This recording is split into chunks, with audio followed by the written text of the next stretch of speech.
All right, Michal. So we're now in the bottling hall. We've come from the warehouse, and I guess how do we get from Anthony and Robin in the warehouse to the bottling hall here? Before we start bottling, we need to do a vatting. Okay, so this is what Robin does. So what they do is just select the casks for Maki Bay, Low-Corn, Sanite, whatever.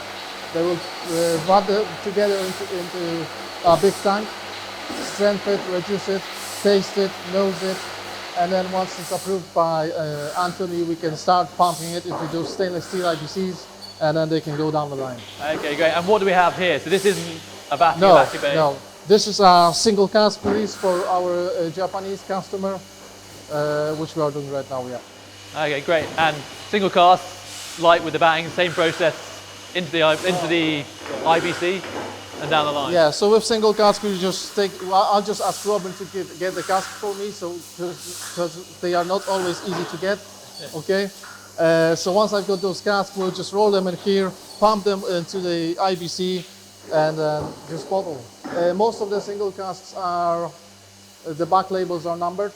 This one in particular is not, because our customer didn't want it to go, so that can be packed straight away onto a bottling on the bottling line. Yeah.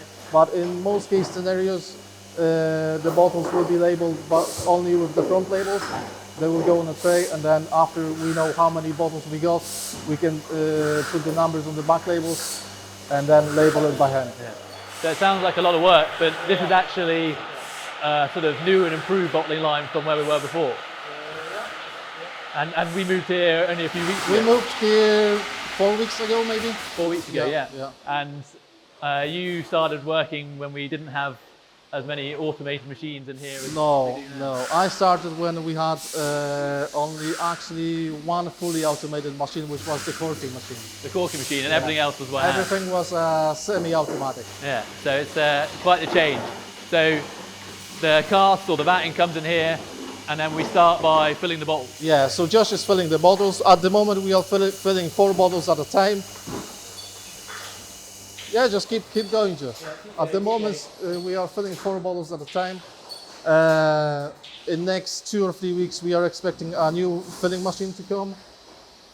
Okay, and so the 4 bottles will go down the line. He will actually coin 2 bottles as well. And then the next they go to the corking machine, which is fully automatic. Yeah. Okay. And how many bottles are we filling an hour a day, or? On normal pace, it's like just over 2,000, 2,500, but our record is 3,600, I think. The record 3,000. Were you bottling on that day? Yeah.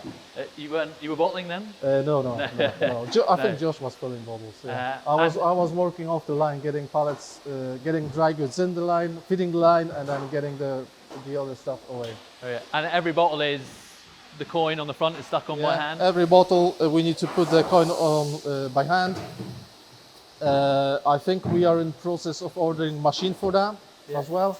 So that will take one person off the line as well to help in the warehouse. Okay, great. And so from there into the corking machine, and then there's another bit of handwork going on here. Yeah, so that's the coining station and capsuling station. So what Brandon does as bottles goes from the corking machine, we need to put capsules on them. Okay, and Brandon will coin 2 bottles as well.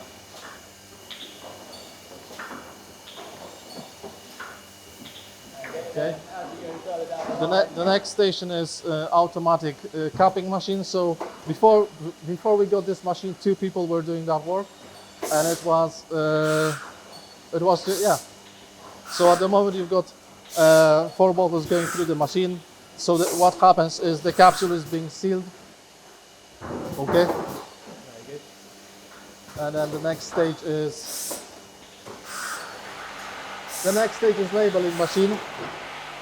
So as you can see, we've got front and back labels on it.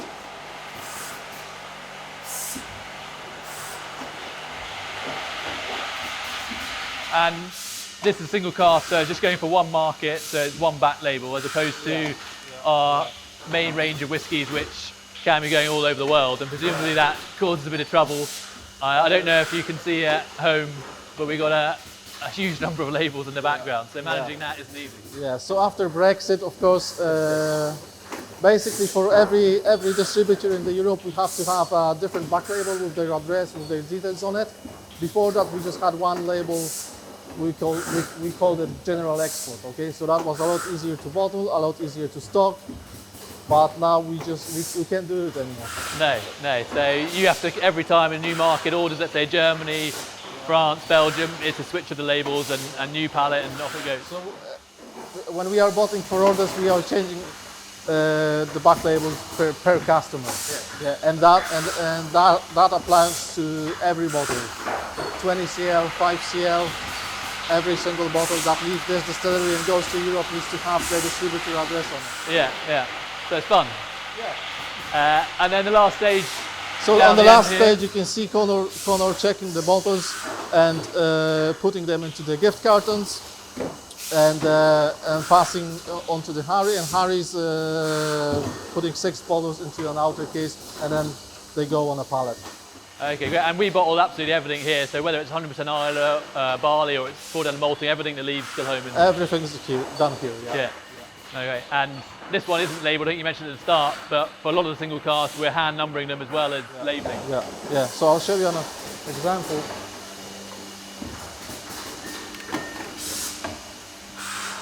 I would say 98% of them would have a space here on the back label for a bottle number. Yeah. So of course we can't fill it before we actually finish the bottling run. So what happens is we just label front labels on the machine, and then they would go on a tray on a pallet. And once we know the bottle outer, we would hand number them, label and pack. All done in the warehouse. Yeah. So it's pretty hands-on work. Yeah. It's not as easy as just Macuvey or Lockdown. And it's changed a bit since the beginning. I think if we go over here, there's these bottles here, which are from the early days of Kilhoman, and you might be able to see, hopefully, there the spring, autumn releases in the old style of bottle, and now the new style bottle with the coins on the front. Yeah. So when I started, we actually already had this bottle. So I don't know how they were filled. Well, I presume they were filled on the same machine, but I was just not doing them. And this is just a, I don't know if I can say it, just an off-the-shelf bottle, so anyone could have it. Yeah. Yeah, and then we moved on to the coin and the mold we have now. And then we designed our bottle with the coin on the front, and it just looks a lot better. Yeah, I hope so. Better from branding. We used to have different coins for each release, different color coins, like red for single cask, black for Lockdown, and gold for 100% Islay. But we've had to go away from that. Yeah. It was too complicated. And so once they're all packed up here, so this is a Japan single cask. Yeah. It's packed up here and then taped up and off it goes. Yeah, I can show you the wrapping station. Yeah. Oh, here you can see Joseph and Kieran preparing an order for our distillery shop. So this is where pallets are being wrapped. So put on here, wrapped up. That table just turns and wraps it. And these are all already prepared. These are going to market. These are all pallets are going to States. They're all off to America. Yeah. All of these. Yeah. And this is 17. Mackie Bay, Saneg? It's a mixture. 3 small batches, Mackie Bay, Saneg, and a single cask, if I remember correctly. No. James deals with the US, so you'll have to ask him about that. Yeah, I think there's definitely one single cask. Yeah. And then I guess the rest of this is all the dry goods. So this is all everything we need in terms of labels, cartons, boxes. Cartons, corks, coins, bottles over there, outer cases, everything's here. Yeah. Yeah, and here you can see an example of bottles that will go into the gift packs. So this is what we do, and then we just set up a wee station here where we actually make up the gift packs because they come flats. So we need to kind of build up the box, put the bottle in, 2 glasses into a case. This is why people need to forgive us if there's occasionally a missing glass or a missing label.